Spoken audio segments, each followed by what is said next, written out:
This show rolling right along to Sweden now. Let's take a look for Sweden's numbers for yesterday. Okay. Sweden had the most views yesterday. 18 total views. 12 of those views for folks under 18, 6 of the views for folks over 18 like myself, okay? Let's just go ahead and run this report in and see exactly what's going on. Sweden's numbers are kind of interesting because, because sometime during this last summer here, they went from a 7-day reporting cycle to a 4-day week reporting cycle, only reporting data Tuesday to Friday. So what they've been doing is they'll be adding Saturday and Sunday's numbers onto Tuesday's numbers, okay? Which, as you'll see, produces a huge spike. So anyway, you can look at this. This doesn't look too good for Sweden. You know, they have more cases 2021 than 2020. Of course, you wonder how many people are vaccinated and how many of these cases would say Delta variant, okay? But here's the good news. There's a very good chance that Sweden's COVID-19 deaths will not catch the 2020 deaths. Okay, very good chance. And that's why it's kind of hard for me to say too much about Sweden's methods because it's clearly working. But again, these are the spikes here. Okay.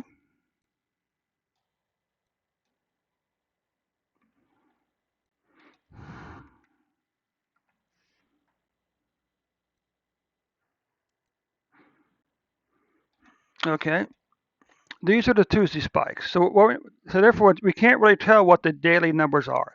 So we're going to look at this blue line, and what this does, this gives us the trend, the trend line. Okay. It tells us which way the numbers are trending. Are they trending up or are they trending down?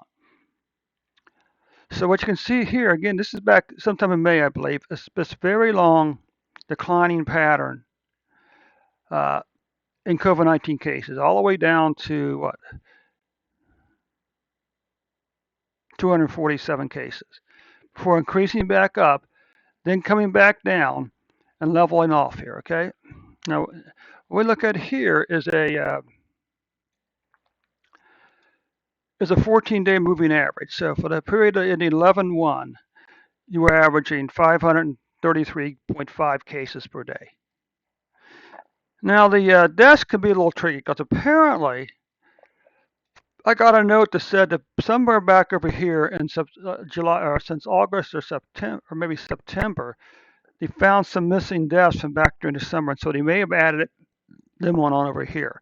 But you can see a very long declining pattern in COVID-19 deaths.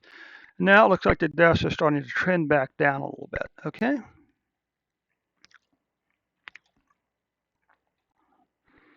So now what you can see here is this.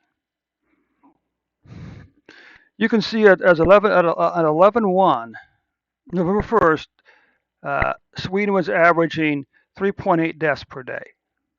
Okay, you can see some weekly numbers here, not too important. But what about the monthly numbers? Okay, well,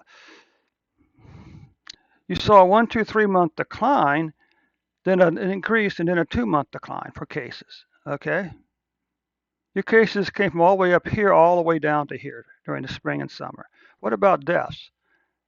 We can see this. This is 1, 2, 3, 4, 5, 6, 7 months in a row you had a decline in COVID-19 deaths in Sweden.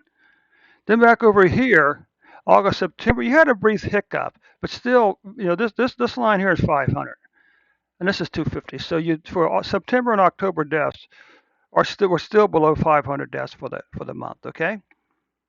All right. One more report to do,